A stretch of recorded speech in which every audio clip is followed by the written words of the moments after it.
नमस्कार, मैं हूं बसंत। आज हम उस समस्या की बात करने वाले हैं जो हिंदुस्तान में कहीं ना कहीं किसी न किसी रूप में हर घर में, हर दूसरे तीसरे घर में मौजूद है, जिसकी वजह से सिर्फ व्यक्ति ही नहीं बर्बाद होता, उसका पूरा परिवार बर्बाद होता है। पूरी फैमिली टेंशन में रहती है।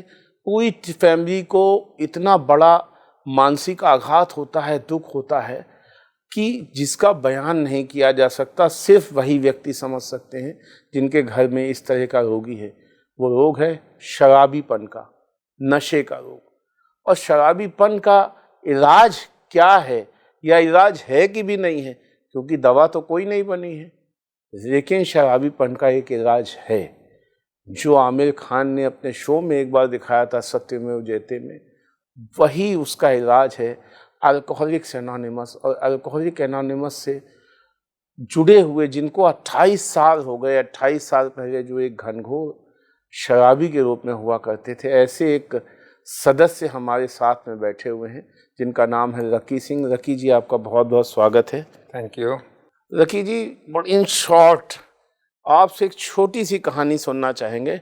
आप शराबी कैसे बने? शराब तो दुनिया में बड़ी कॉमन सी मानी जाती है, हर ब्याह पार्टी की आजकल शान है।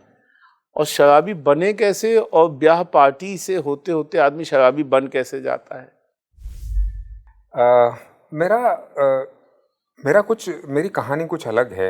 मेरे परिवार में, मैं मध्यम वर्गीय परिवार में, पिताजी अमृतसर से हैं और वो बॉम्बे आए थे 1957 में। हम 2 भाई और 4 बहनें, मैं सबसे छोटा था। और जो मेरी बचपन की यादें हैं उसमें मेरे बड़ा भाई बहुत पीता था और उसकी हालत बहुत ख़राब थी और वो पीने से रुकता नहीं था। 1000 कोशिशें हो चुकी थी। और उस वक्त जब मैं वो छोटी उम्र में उसको देखता था तो मैं शराब से बड़ी नफ़रत करता था, क्योंकि मुझे कहीं ना कहीं ये पता चलता था शराब के कारण ही ये ऐसा मेरे घर में हो रहा है। खैर, समय के साथ वो वक्त गुजरा और लगभग 14 साल की उम्र में उत्सुकतावश मैंने डरते डरते शराब पी पहली बार, छुप के। थोड़ी सी बियर पीने के बाद में मुझे लगा था कि उल्टी आएगी या मैं गालियाँ बकूँगा या चक्कर आ जाएगा। वैसा कुछ नहीं हुआ। एक 10 मिनट के बाद एक सुरूर सा छाया और मुझे बहुत अच्छा लगा। अब ये बात को मैंने छुपा के रखा और मैं समझता हूँ कि पहले 2 सालों में करीब 6 महीने 8 महीने के बाद कहीं अगर छुप के बियर पी ली तो पी ली, लेकिन वो मन में बड़ा प्रभाव कर गई थी। लगभग 16 बरस की उम्र से लेकर के 20 बरस की उम्र तक मैं शनिवार रविवार ऐसा पीने वाला हो गया। धीरे धीरे करके मेरे दोस्त पीने वाले जुड़ गए। मतलब जो नफरत करते थे आप, और अब उसके शुरू से आपको मोहब्बत होने लग गई। बिल्कुल। इनफैक्ट जब मेरा भाई पीता था तो मैं शराब को बहुत बुरा बोलता था, उसकी बोतलें तोड़ देता था। और जब मैंने पहली बार पी और उसका जो मेरे ऊपर जो भी असर हुआ, वो असर ने एक ही क्षण में बदल दिया कि शराब तो ठीक है, भाई में ही कुछ खराबी होगी। मतलब शराब से नफरत जो थी मोहब्बत में बदलने लग गई, शुरुआत हो गई। जी। और मुझे पता भी नहीं चला। मैं तो बाकी लोगों के साथ, जैसे मैं जल्दी काम पे लग गया था, तो इसके लिए पीते पीते कब मैं रोज पीने वाला हो गया, सच बताऊं तो मुझे भी पता नहीं चला। घर वाले, माँ बहनें बोलती थे, दोस्त बोलते थे, लेकिन मैं किसी के सुनने के मूड में नहीं था, क्योंकि मैं समझता था कि मैं अपना काम करके पी रहा हूँ, थोड़ी सी पी रहा हूँ वगैरह वगैरह। लेकिन लगभग 30 मतलब साल की छठे उम्र में छमाही जो बियर थी वो डेली में तब्दील हो चुकी थी। बियर दिल्ली में तब्दील हो चुकी थी और उसके साथ साथ विस्की आ गई, हार्ड ड्रिंक्स आ गए। क्योंकि अब शायद मैं नशे के लिए कब पीने लगा मुझे भी पता नहीं। पहले बियर, वो ठंडेपन का एहसास और वो बबल्स मुंह में आने वाले, वो कब निकल गए और बाद में ऐसे लगने लगा कि बियर पीने से तो पेट भरता है, तो कुछ थोड़ा सा कम पियो जिसमें नशा ज़्यादा हो। तो माइंड किक मांग रहा था। किक मांग रहा था। ये तब मुझे पता नहीं था। मैं समझ रहा था कि जैसे मैं अभी ग्रेजुएट हो रहा हूँ, मैं जैसे परिपक्व हो रहा हूँ। तो जब आप डेली पीने लग गए, तो कहते हैं कि जैसे ही आदमी डेली पीता है ये एक फैमिली डिजीज बन जाती है। तो आपके परिवार पे भी इसका प्रभाव पड़ा और आपके जीवन पे क्या प्रभाव पड़ना शुरू हो गया?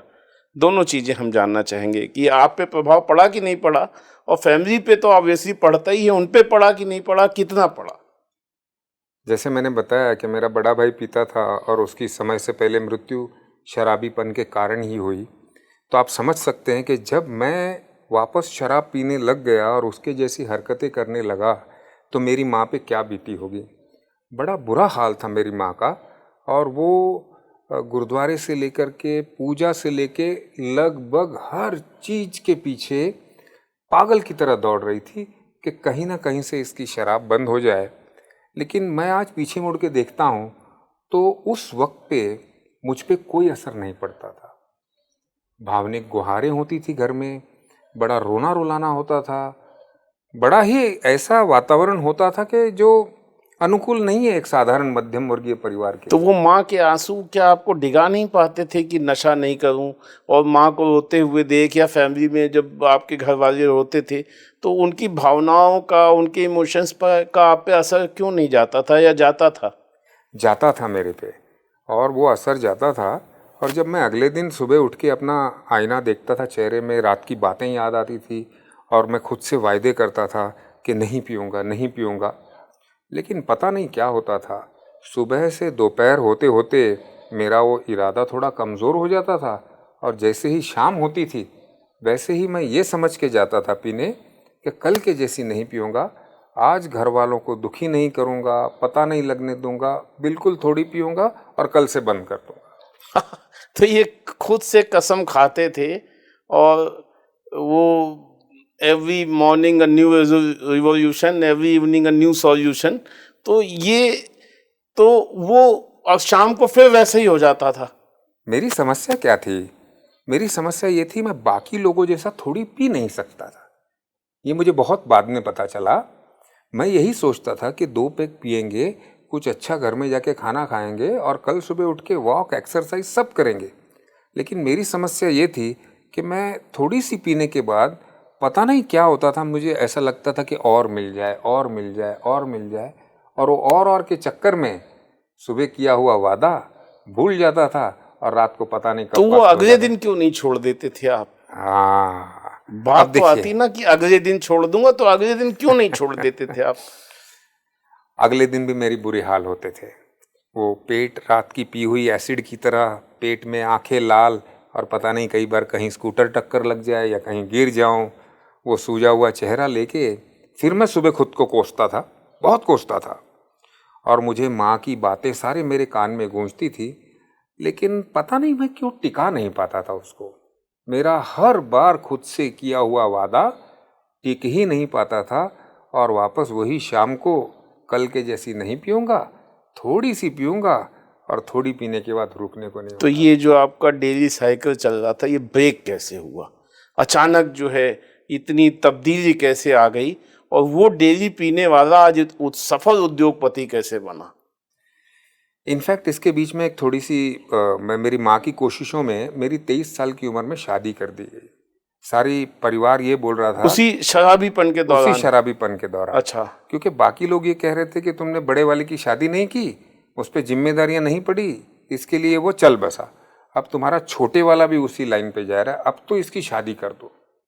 तो मेरी शादी कर दी गई इसी विचार से कि मैं शराब से दूर रहूं। हिंदुस्तान में एक मिथिक है कि शराब, शादी कर दो लौंडा सुधर जाएगा। तो मैं तो सोचता था नॉर्थ में ही होता है, मुंबई में भी ऐसा चलता है ऐसा ही होता कि है। शादी कर दो सुधर जाएगा। और ये कितना झूठ है ये बात, ये विचार अगर किसी परिवार के माँ या पिता के मन में आ रही है तो मैं तहे दिल से हाथ जोड़ के ये बोलना चाहता हूँ कि इसका इस्तेमाल मत करिए। क्योंकि मेरे मामले में क्या हुआ, मैं जब शादी होने वाली थी तो हम मिल रहे थे, तभी मैंने उससे भी वादा किया था कि शादी के बाद नहीं पीऊँगा। लेकिन शादी के अच्छा, बाद, उनको बता दिया था पीता हूँ? हाँ, ये बता दिया था कितनी पीते हैं? नहीं नहीं, वो नहीं बताया था। अच्छा, क्या बताया था? भाई कि थोड़ी एक थोड़ी पैक पी पीता लेता हूँ, हूँ, सोशल ड्रिंकर हूँ। थोड़ी थोड़ी पी लेता हूँ, अच्छा, बस। और शादी के बाद नहीं पीऊंगा? शादी के बाद नहीं, ये पक्का वादा किया था मैंने। और सच बताऊं तो मैंने बहुत प्रामाणिकता से, सच्चाई से ये वादा ईमानदारी से किया था। लेकिन लगभग मैं 15-20 दिन दूर रह पाया, और फिर उसके बाद मेरे पीने की गति और बढ़ गई, अब मैं दोपहर को भी पीने लग गया। अच्छा, मतलब शादी करके नई दुल्हन घर में आई, 15 दिन ठीक रहे, वो जो शाम को पीते थे वो दिन से शुरू हो गई। दिन से शुरू हो गई। ऐसा क्यों हुआ? ये मैं बता नहीं सकता, बट लेकिन शायद ऐसा इसके लिए हुआ होगा कि अब मेरे से रोकने वाले मुझे 3 जन हो गए थे। पहले माँ और बहन थी, अब पत्नी भी उसी में आ गई। रोकने वाले बढ़ते रहे तो उधर आपके पीने की क्वांटिटी बढ़ती रही। ये तो गजब की बात सुनने में आ रही है। और शायद ये शराबीपन की यही डिजीज है, यही प्रक्रिया है।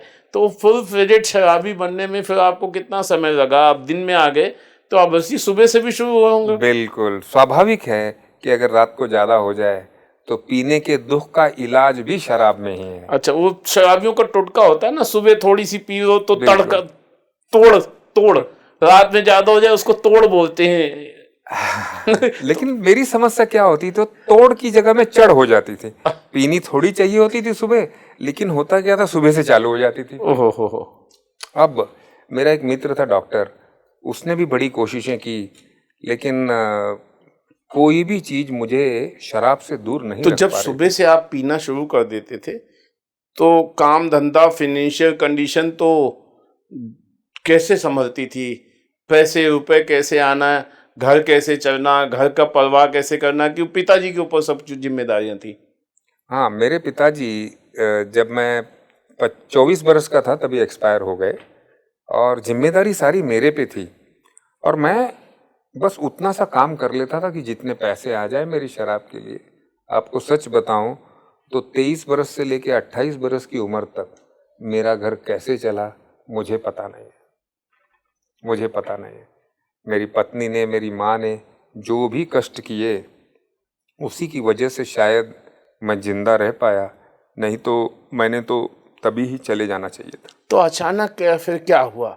ये पत्नी, माँ, ऊपर वाला, क्या ऐसा चमत्कार हुआ जो आप अल्कोहलिक्स एनोनिमस के बारे में कुछ कुछ लोगों को पता है, जब आमिर खान का शोज आया, कुछ कुछ फ्रेटर्निटी में अवेयरनेस है, लेकिन फिर ए के टच में आप कैसे आए और जिंदगी में चेंजेस कैसे आ गए? जो आप सुबह से साइकिल चलता था शराबीपन का, आपकी जिंदगी में कैसे ए एंटर हुआ और आपकी स्टोरी में ट्विस्ट कहाँ से आया? आपको सच बताऊं तो मैं भी छोड़ना चाहता था, क्योंकि मैं खुद भी बड़ा परेशान था। अच्छा, मतलब आपको अब मजा नहीं आ रहा था पीने में? बिल्कुल बिल्कुल, मजे, तकलीफें बहुत होती थी। हाई बीपी का पेशेंट हो गया था मैं 25 बरस से, 2-2 3-3 गोलियां खा रहा था और बड़ी परेशानी थी। पी के भी सुकून नहीं था। लेकिन अगर मैं किसी को अपना दुख बताता तो वो सीधा कहते थे कि बंद कर दे, और बंद मेरे से होती नहीं थी। तो मेरी अवस्था आखिरी के दिनों में ऐसी हो गई थी कि मैं छोड़ना चाह के भी छोड़ नहीं सकता। तो क्या ऐसी स्थिति आ जाती है कि पीने वाला छोड़ना चाहता है और छूटती नहीं है? बिल्कुल, मेरे बारे में तो ऐसी थी कि मैं छोड़ना चाहता था लेकिन छूट ही नहीं पाती थी। मैंने जो अपनी छोटी मोटी कोशिशें की, सब नाकामयाब हो गई, और आखिरी की मेरी अवस्था ऐसी थी कि मन में ऐसा विचार आ गया था कि अब पीते पीते मरना ही होगा, अब मेरा कुछ नहीं हो सकता। और ऐसे में एक डॉक्टर के पास, मैं बम्बई के एक प्रख्यात डॉक्टर के पास गया, तो उसने मेरा सारा चेकअप करने के बाद मुझसे कहा कि देखो, दवाइयों में तुम्हारा इलाज नहीं है। अच्छा, मतलब शराबीपन की कोई मेडिसिन नहीं बनी है।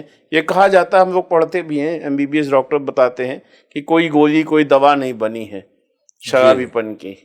और उन्होंने मुझे ये कहा कि हम तुमको डिटॉक्स करते हैं, तुम्हारा थोड़ा तंदुरुस्त कर देंगे शरीर को, लेकिन शराब से दूर रहने के लिए आपको अल्कोहलिक्स एनोनिमस की मीटिंग्स करनी पड़ेगी। अच्छा, मतलब डॉक्टर्स को पता था अल्कोहलिक्स एनोनिमस के बारे में? जी, उन डॉक्टर को पता था जी। और मैं शुक्रगुजार हूँ उस डॉक्टर जूलियट नाथवानी, अच्छा, जो बम्बई की बहुत ही प्रख्यात साइकेट्रिस्ट हैं और भाटिया जनरल हॉस्पिटल में प्रैक्टिस करती थी। अच्छा, और मुझे 3-4 दिन के डिटॉक्स के बाद ई की मीटिंग में ले जाया गया, और उस मीटिंग में मैंने देखा कि बहुत सारे लोग थे और वो अपनी शराब की समस्या के बारे में और उससे कैसे दूर हैं इस बारे में बात कर रहे थे। तो क्या वहाँ पे कोई भाषण हो रहा था, कोई आध्यात्मिक प्रवचन हो रहा था, कोई प्रोफेसर बैठ के लेक्चर दे रहे थे? क्या था माहौल जब आप गए मीटिंग में? जी, मैं भी ऐसा ही कुछ सोच रहा था।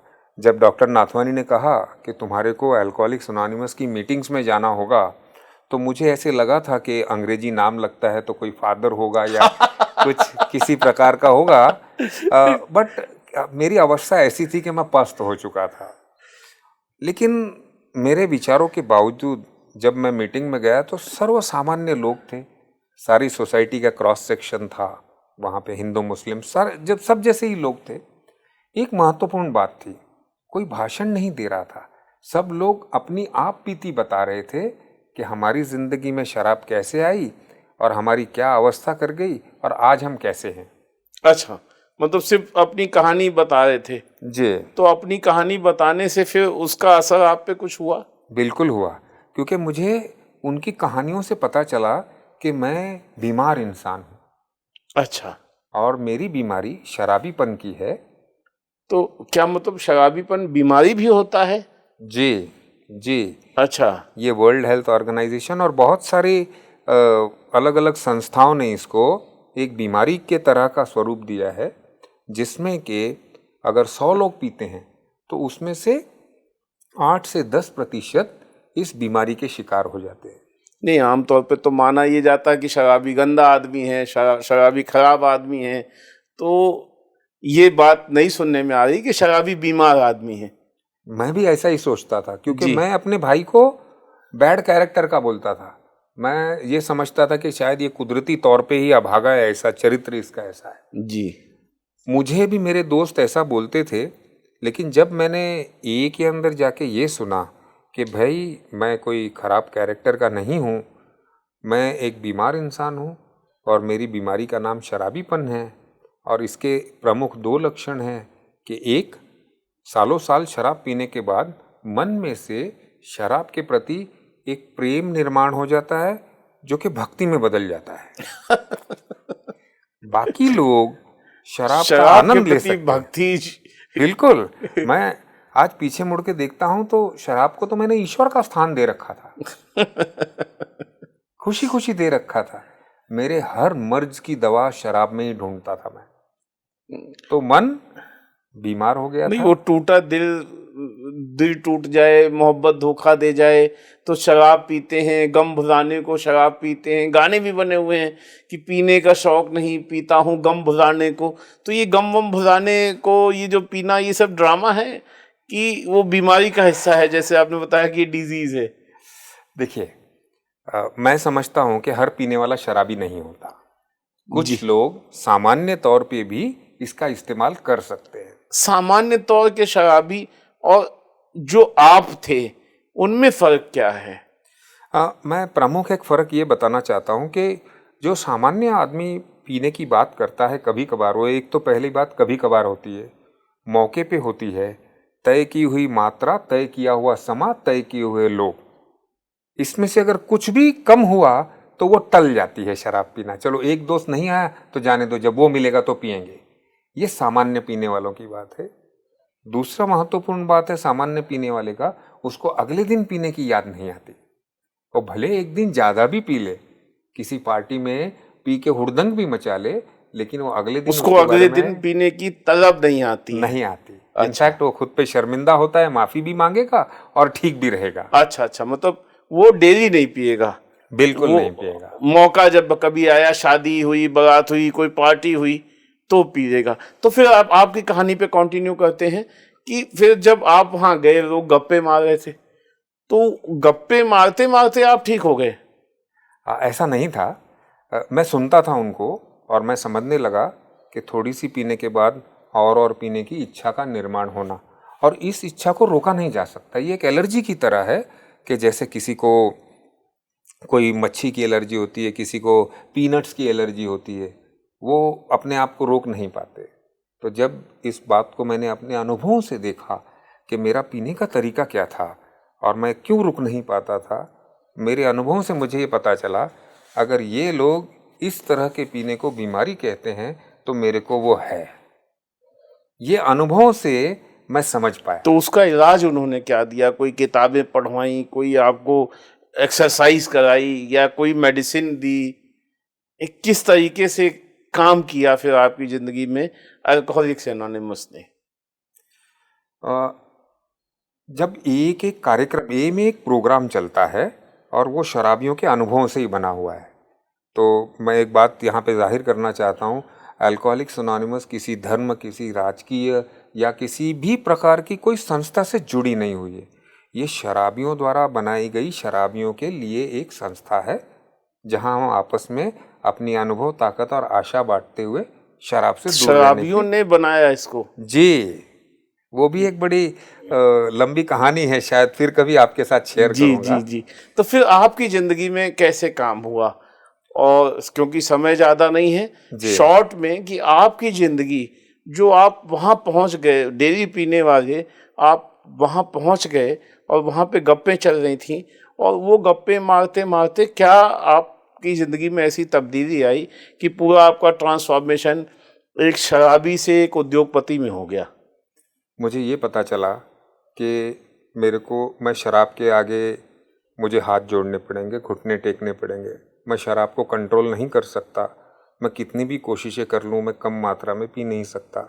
मुझे ये पता चला कि कोई एक ताकत है जिसको हम उच्च शक्ति कहते हैं, वो मेरी मदद करेगी अगर मैं उसके साथ उसके लिए प्रार्थना करूँ। तो मुझे ये पता चला कि मुझे अपने चरित्र में झांकना होगा, अपने पश्चात जो पास्ट मेरा है उसमें झांकते हुए मुझे मेरे कैरेक्टर का जायजा लेना पड़ेगा, एक हिसाब बनाना पड़ेगा। तो ये खुद ही सब करना सिखाया गया कि वहां पे जहां आप जा रहे थे अल्कोहलिक एनोनिमस की मीटिंग में, वहां पे कुछ लोग आपको मदद कर रहे थे कि उन्होंने बता के आपको छोड़ दिया? ऐसा बिल्कुल नहीं था।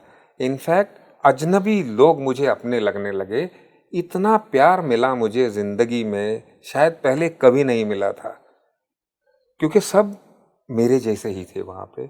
उन्होंने मुझे समझा, अपने पास बिठाया, गले लगाया और बड़े प्यार से जो तरीका था शराब से दूर रहने का, जिसको हम 12 स्टेप्स कहते हैं, वो 12 स्टेप्स से मुलाकात करके दी। मेरे साथ घंटों बैठ के बातें करते थे। हमारे पास एक बिग बुक है जिसमें हम जो पहले के सदस्य थे हमारे, उनकी कहानियाँ और कार्यक्रम की क्रिया वगैरह लिखी हुई है। साथ में बैठ के पढ़ते हुए टप्पा दर टप्पा मुझे गाइड करते करते मुझे एक सुरक्षित जगह पे पहुंचाया। फिर आपने क्या क्या चीजें दिखी और प्रैक्टिस कैसे किया, इन शॉर्ट? ओके, मुझे पहला स्लोगन मिला था, one day at A time. आज नहीं पीनी है, एक दिन के हिसाब से मैंने शुरू किया। One day at A time का मतलब? आज का दिन मैंने शराब नहीं पीनी, एक एक दिन के हिसाब से दूरी बढ़ानी। अच्छा, क्योंकि पहले आप कल छोड़ दूंगा, उसकी जगह आज कर दिया। अच्छा, कि आज नहीं पिएंगे। और कल भी नहीं, मेरा 31 बर्थडे कस्में होती थी ना, तो सब बाजू में कर दिया। आज नहीं पीनी है, कल पी लेना बोलते थे मुझे। अच्छा। और फिर कल रोज आज हो जाता था। तो इसी प्रकार से टालते टालते शुरुआत हो गई। तो अब कितना समय हो गया आपको? मुझे अब ये दिसंबर महीने में 28 साल हो जाएंगे शराब से दूर होते हुए। और मैंने जहाँ तक सुना, आज आपका जो टर्नओवर है वो सैकड़ों करोड़ का है।